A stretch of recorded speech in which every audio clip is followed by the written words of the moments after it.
Dudley the Diesel is a lazy engine. He works on Thomas's branch line with Thomas, Percy, Daisy, and sometimes Mavis when she comes down from the quarry.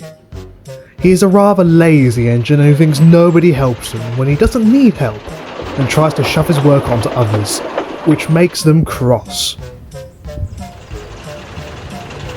I can't stand Dudley and his laziness. It winds me up. Oh, but Percy, you don't understand, Percy. I'll get no rest and I'll get no help. Bah, the last time we got help was that sorter bloke. Decent guy too. Actually put his head down and carried on with shuttling your post train. But you just have to blow it up. You with your laziness and your ego. Dudley scoffed and chanted away to fetch his post carriage. Oh, these bloody tin kettles, thinking I don't need help. I'll show them all. Dudley collected his post train, now 2 carriages long, which sent him in a right whinge. What? 2 coaches? I'm not pulling all that. I'm going for a drink. But before his driver could set him off to the Toby jug, and where are you going, Dudley? Oh, you just don't understand, sir. Why have I got more carriages? It's unfair. Because one of the post terminals on the main line is under maintenance. So I've allowed Royal Mail to split the train and take both the Farquhar and some of the mainline post to the Farquhar terminal. It's only an extra wagon, Dudley. You just need to take it to James. Dudley groaned and coupled up, towing the coaches away down the line.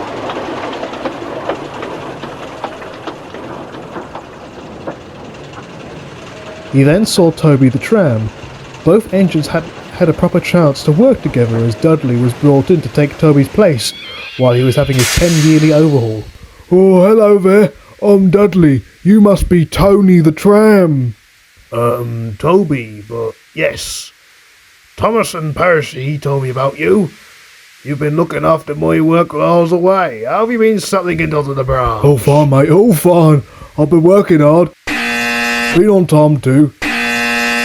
Very good, young Dudley, very good.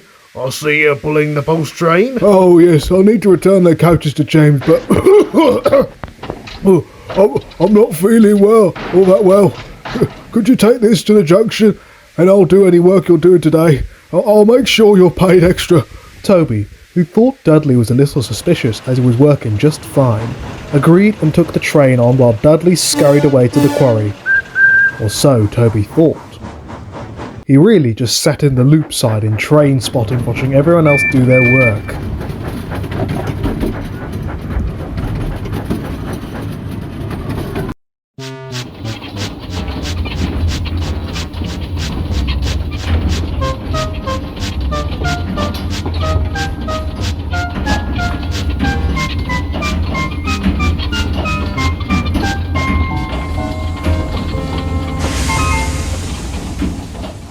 Toby arrived at the junction where James was waiting, who was surprised to see Toby.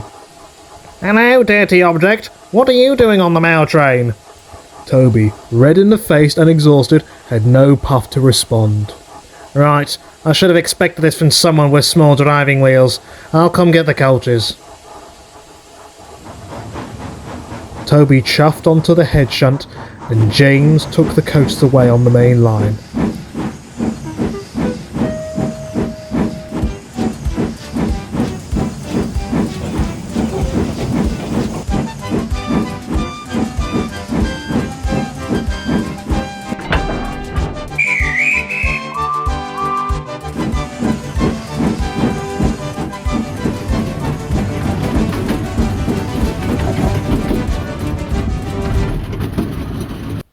Back at the sheds, the engines and coaches were discussing the lazy diesel. He's outrageous! Topham brings him in to do poor old Toby's work and he barely moves a wheel!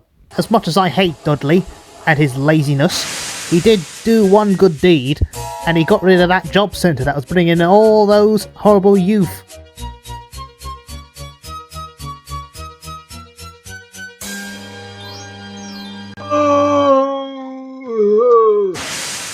Yes, but Percy, the bad outweighs the good. He'll never change. He'll always be a lazy loco, and Toby found that out today. I had to rush today, and you know how hard that is for me and my tiny driving wheels. I'm not one for complaining, I'd rather let you lot get into your own scrapes, but I never met Dudley, as he was here to replace me while I was having my overhaul. But I genuinely thought he was actually sick. Not to mention that he never turned up to the quarry to help out. There was once a lazy diesel shunter on our island. His name was Dennis.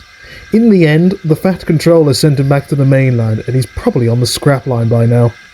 If Dudley doesn't change his ways, he most likely will join Dennis or sit on a siding growing mould and moss. Have you thought about snitching on him? You know what, Daisy? That's a very clever idea. I'll give that a go tomorrow. The engines went to sleep, but Dudley heard everything from his siding.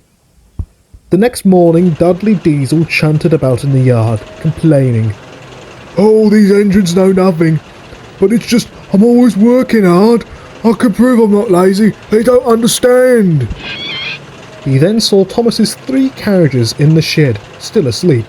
"Maybe, if I take Thomas's first train of the day, he might think I'm a useful engine. Yes!"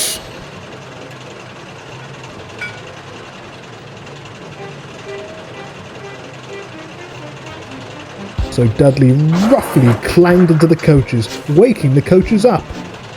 "Wakey wines, rise and shine, time for our first train." Dudley, what are you doing? Thomas takes us out, not you. But Dudley wasn't listening. He was more interested in having the engines respect him. His driver hadn't released the brakes on any of the coaches, so their blocks were clamped onto their wheels until otherwise. Dudley heaved and hauled with all the horsepower he had. "Oh, come on, you stupid slags! Move!" Dudley yanked at the drawbar. The coaches were slowly being dragged out of their siding, but the drawbar was being stretched thin.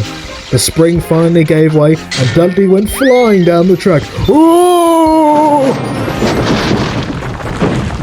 Dudley landed on his side after jumping the points.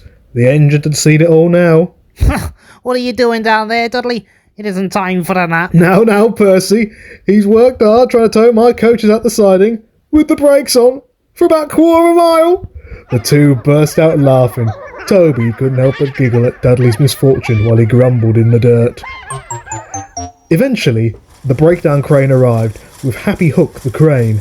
Bertram Hatt was not pleased. "I've heard all about your lazy behaviour, Dudley, and I won't have it.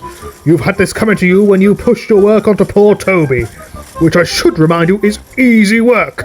If I were an engine, I'd get it done right away." "Oh, but you don't understand, sir. Thomas told me to get the coaches ready, and Percy was holding up the works, filling up on water, and Toby was..." "Silence! Enough out of your gob, Dudley. I shall be suspending you from work for 2 months. Then I'll have you temporarily at Knapford to help Duck with pilot duties. Maybe then you will learn some responsibility."